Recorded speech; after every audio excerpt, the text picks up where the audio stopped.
Hi, എല്ലാവർക്കും നമസ്കാരം. നെയ്യാറ്റിൻകരയിലെ ഗോപൻ സ്വാമിയുടെ സമാധിയാണ് ഇപ്പോഴത്തെ വിഷയം.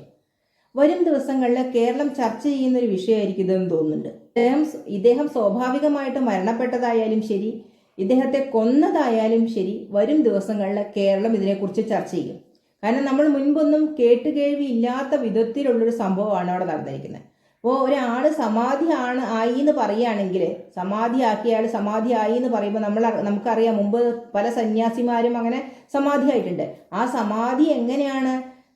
ഡോക്ടർ വന്ന് പരിശോധിച്ച് ഇദ്ദേഹം മരിച്ചു എന്ന് ഉറപ്പ് വരുത്തിയ ശേഷമാണ് അദ്ദേഹത്തെ സമാധിയാക്കുക എന്ന് പറഞ്ഞാൽ ഇരുത്തിയിട്ടാണ് ഇദ്ദേഹത്തെ കല്ലറയിൽ അടയ്ക്കുക. അങ്ങനെയാണ് നമ്മളൊക്കെ കിടത്തിയിട്ട് ചെയ്യുന്നതിന് പകരം ഇരുത്തിയിട്ടാണ് ഇവരെ കല്ലറയിൽ അടയ്ക്കാതുകൊണ്ട് അതിനെയാണ് ഈ സമാധി എന്ന് പറയുന്നത്. അപ്പോൾ അതുകൊണ്ട് തന്നെ ഒരു ഡോക്ടർ സർട്ടിഫൈ ചെയ്ത ശേഷം ഇവരിത് ചെയ്തിരുന്നെങ്കിൽ ഇത്രയും പ്രശ്നങ്ങൾ ഉണ്ടാവുമായിരുന്നില്ല. ഇത് നാട്ടുകാരോ വീട്ടുകാരോ കുടുംബക്കാരോ ആരും അറിയാതെ ഇദ്ദേഹം സമാധിയായി എന്ന് പറഞ്ഞ് ആ കല്ലറ അവരെ അടച്ചു മൂടുകയാണ് ചെയ്തത്. അതിനുശേഷം ഒരു പോസ്റ്റർ എഴുതി മതിലിൽ ഒട്ടിക്കുകയാണ്, അങ്ങനെ ഗോപൻ സ്വാമി സമാധിയായി എന്ന് പറഞ്ഞാൽ. അപ്പോഴാണ് നാട്ടുകാരിൽ ഒരു വിഭാഗത്തിന് സംശയം തോന്നുന്നത്. അങ്ങനെ നാട്ടുകാർ പരാതി കൊടുക്കുന്നു. ഇദ്ദേഹം കിടപ്പിലായിരുന്ന ഒരാളാണ്, അയാൾ എങ്ങനെ എഴുന്നേറ്റ് വന്ന് ഇവിടെ വന്ന് കല്ലറയിൽ വന്നിരുന്ന് സമാധിയാവും, അതുകൊണ്ട് തന്നെ ഇതിലെന്തോ ദുരൂഹതയുണ്ട്, ഇത് അന്വേഷിക്കണമെന്ന് പറഞ്ഞ് പരാതി കൊടുക്കുന്നു. അതിനെ തുടർന്ന് പോലീസ് അന്വേഷിക്കുന്നു, കല്ലറ പൊളിക്കാനുള്ള അനുമതിക്ക് അപേക്ഷിക്കുന്നു. അതിനെ തുടർന്നിട്ടാണ് ഇന്ന് കല്ലറ പൊളിക്കാൻ വേണ്ടിയിട്ട് പോലീസ് അധികാരികളും കലക്ടറും ഒക്കെ എത്തുന്നത്. അപ്പോൾ നാട്ടുകാരിൽ രണ്ട് ചേരി ഉണ്ടായി ഈ ഒരു പ്രശ്നം കൊണ്ടെന്നുള്ള. ഇതുവരെ ഒറ്റക്കെട്ടായി നിന്ന ആൾക്കാരെ ഇപ്പൊ രണ്ട് വിഭാഗമായി തിരിഞ്ഞു. ഒരു വിഭാഗം പറയുന്നത് അത് ആചാരപരമായിട്ടുള്ള കാര്യമാണ്, അതുകൊണ്ട് തന്നെ അതിൽ ഇടപെടേണ്ട കാര്യമില്ല, ആചാരത്തിന്റെ ഭാഗമായിട്ടാണ് അവരത് അങ്ങനെ ചെയ്തത്, അതുകൊണ്ട് അതിൽ ഇടപെടേണ്ട കാര്യമില്ല എന്ന് പറയുന്നു. കല്ലറ പൊളിക്കുമ്പോൾ പ്രശ്നമാണെന്ന് പറയുന്നു. അതേ സ്ഥാനത്ത് മറ്റേ വിഭാഗം പറയുന്നു ഇത് ആചാരപരമായിട്ടുള്ള കാര്യമൊന്നുമല്ല, ഇത് എന്താണ് ഇതിന്റെ സത്യാവസ്ഥ ഞങ്ങൾക്കറിയണം, എഴുന്നേറ്റ് നടക്കാൻ പറ്റാത്ത ഒരാളെ ഇങ്ങനെ പെട്ടെന്ന് സമാധിയായി എന്ന് എഴുതി വെച്ചാലേ അതെങ്ങനെയാണ് സ്ഥിരീകരിക്കുക, മക്കൾ കൊന്നതാണോ എന്ന് എങ്ങനെ അറിയും? കാരണം ഈ മക്കളുമായിട്ട് അച്ഛൻ എന്നും വഴക്കും ബഹളമൊക്കെ ഉണ്ടായിരുന്നു. അപ്പോൾ അതുകൊണ്ട് തന്നെ ഇവരെങ്ങാനും അപായപ്പെടുത്തി കൊണ്ടുവച്ചതാണോ എന്ന് അറിയില്ലല്ലോ. അപ്പോൾ അത് തെളിയിക്കണം എന്ന് ഒരു വിഭാഗം പറയുന്നു. അതിൻ്റെ ഇടയിൽ കൂടിയിട്ട് കുറേ ആളുകൾ മതം കലർത്തുന്നു. മുസ്ലിങ്ങളാണെങ്കിൽ നിങ്ങൾ ഇങ്ങനത്തെ പരിപാടിക്ക് നിൽക്കുമോ, അവരുടെ ആചാരത്തിൽ ഇടപെടുമോ, അത് ഹിന്ദുക്കളായതുകൊണ്ടല്ലേ എന്നുള്ള തരത്തിൽ ഈ ഗോപൻ സ്വാമിയുടെ മക്കളിൽ ആരോ തന്നെയാണ് തോന്നുന്നു അത് എടുത്തിടുന്നത്. അവിടെയാണ് ഒരു ഡൗട്ട് അടിച്ചത്. കാരണം ഇങ്ങനെയുള്ള മതക്കാരുടെ ഇറക്കുമ്പോൾ നമുക്ക് സംശയിക്കേണ്ടിയിരിക്കുന്നു. ജനങ്ങൾക്കിടയിൽ തന്നെ ചേരിതിരിവുണ്ടാക്കുക എന്നുള്ളൊരു ഉദ്ദേശം കൊണ്ട് മാത്രമായിരിക്കണം ഇങ്ങനെ ഒരു കാർഡ് ഇറക്കിയതെന്ന് തോന്നി. കാരണം അയാളുടെ വായിന്ന് ആ വാക്ക് വീണപ്പോഴാണ് സംശയം നമുക്ക് ബലപ്പെടുന്നത്. അതുവരെ ഞങ്ങൾ നിരപരാധികളാണ്, അദ്ദേഹം സ്വാഭാവികമായിട്ട് മരിച്ചതാണ്, ഞങ്ങൾ ആചാരപരമായിട്ടാണ് അദ്ദേഹത്തിന്റെ കർമ്മങ്ങൾ ചെയ്തത് എന്ന് പറഞ്ഞു പിടിച്ച് നിന്നിടുന്ന ആൾക്കാരെ പെട്ടെന്ന് ഇത് രണ്ട് മതത്തിന്റെ പ്രശ്നമാക്കി മാറ്റുന്ന രീതിയിലേക്ക് കാര്യങ്ങൾ എത്തിക്കുന്നത് നമ്മൾ കണ്ടു. അവിടെ പലരുടെ വായിൽ നിന്നും ആ വാക്ക് പിന്നീട് ആവർത്തിച്ച് വീഴുന്നതും ചില ആളുകൾ അതിനെ എതിർക്കുന്നതും കണ്ടു. ഇതിൽ മതം കൂട്ടിക്കുഴയ്ക്കേണ്ട, ഇത് മതമായിട്ട് യാതൊരു ബന്ധമില്ല, ഞങ്ങൾക്കിവിടെ ഹിന്ദു മുസ്ലിം അങ്ങനെ വേർതിരിവൊന്നും ഇല്ലാതെ ഒറ്റക്കെട്ടായി ജീവിക്കുന്ന നാടാണിത്.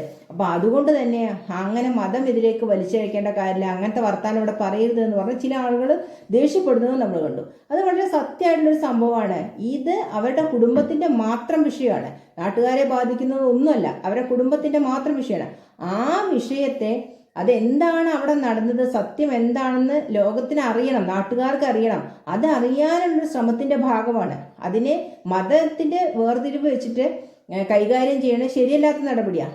ഇപ്പോൾ ഒരു വിഭാഗം നാട്ടുകാരെയും കുടുംബത്തിൻ്റെയൊക്കെ എതിർപ്പിനെ തുടർന്നിട്ട് കല്ലറ പൊളിക്കൽ നടപടി നിർത്തിവെച്ചിട്ടുണ്ട്. എന്നിട്ട് കുടുംബമായിട്ട് ചർച്ച ചെയ്ത ശേഷം ഇനി ബാക്കിയുള്ള കാര്യങ്ങൾ നീക്കുമെന്നാണ് കലക്ടർ പറയുന്നത്. ഇത് മുൻപേ ആവാമായിരുന്നു. കാരണം ഈ കല്ലറ പൊളിക്കുന്നതിന് മുൻപ്, ആളുകൾ വരുന്നതിന് മുൻപ്, പോലീസ് സന്നാഹമൊക്കെ വരുന്നതിന് മുൻപ് തന്നെ ഈ കുടുംബമായിട്ട് ഇരുന്നൊരു ചർച്ച ചെയ്ത് ഒരു തീരുമാനത്തിലെത്തിയ ശേഷം ഈ സമാധി പൊളിക്കുകയായിരുന്നു ഏറ്റവും നല്ലത്. ഇത് തിടുക്കപ്പെട്ട ഒരു ഉത്തരവ് കൊണ്ടുവന്ന് പൊളിക്കാനുള്ള ഉത്തരവ് കൊണ്ടുവന്ന് പൊളിക്കാന്ന് പറയുമ്പോൾ ചില ആളുകളെങ്കിലും എതിർപ്പുമായിട്ട് വരും. നമുക്കറിയാം, ചില ആളുകൾ പ്രശ്നം ഉണ്ടാക്കാനായിട്ട് ഇങ്ങനെയുള്ള സ്ഥലത്തൊക്കെ എത്തിപ്പെടും. അപ്പോൾ സ്വാഭാവികമായിട്ടും പ്രശ്നം ഉണ്ടാകുമെന്ന് അറിയാവുന്നത് കൊണ്ട് തന്നെ അതിനുള്ള മുൻകരുതൽ ഇവരെടുക്കണമായിരുന്നു. എന്തായാലും വൈകിട്ടായാലും ഇപ്പോൾ അവരത് തീരുമാനമാക്കിയിട്ട് കുടുംബമായിട്ട് ചർച്ച ചെയ്തിട്ട് ഇതിനൊരു തീരുമാനമാക്കാം.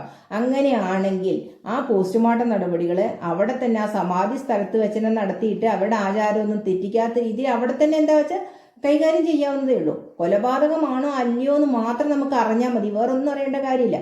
അപ്പോൾ അതുകൊണ്ട് തന്നെ പോസ്റ്റ്മോർട്ടം കഴിഞ്ഞ് കഴിഞ്ഞാൽ പിന്നെ ഇവരുടെ ആചാരപരമായിട്ടുള്ള കാര്യങ്ങൾ ചെയ്യുന്നതിനൊന്നും ആർക്കും ഒരു തടസ്സം ഉണ്ടാവില്ല.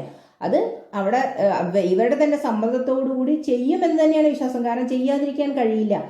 അല്ലെങ്കിൽ നാളെ ഇതുപോലുള്ള സമാധികൾ ഇഷ്ടംപോലെ നമ്മുടെ നാട്ടിലുണ്ടാവും, ചോദ്യം ചെയ്യാൻ കഴിയില്ല. ഈ ഒരു കേസിനെ മുൻനിർത്തിയിട്ട് പലരും പറയും അന്ന് അവിടെ സമാധി പൊളിച്ചില്ലല്ലോ, പൊളിക്കാൻ സമ്മതിച്ചില്ലല്ലോ, അത് അവരുടെ ആചാരപരമായിട്ടുള്ള കാര്യമല്ലേ, അതുപോലെ ഇതും ഞങ്ങളുടെ ആചാരപരമായിട്ടുള്ള കാര്യമാണ്, പൊളിക്കാൻ പറ്റില്ല എന്ന് പറയും. അങ്ങനെ പലരും ദുരൂഹ സാഹചര്യത്തിൽ മരണപ്പെടും. അപ്പോൾ അതുകൊണ്ട് തന്നെ അതിനനുവദിക്കാൻ പറ്റില്ല. നമ്മുടെ സമൂഹത്തിൽ ഇനി ഇങ്ങനെയൊരു ചിട്ടിയും കൂടി ഒരു ആചാരവും കൂടി കൊണ്ടുവരാനുള്ളൊരു ശ്രമം നടത്തുന്നത് ശരിയല്ലോ. അപ്പോൾ അതുകൊണ്ട് തന്നെ അതിനെ മുളയിലെ തന്നെ നുള്ളണം.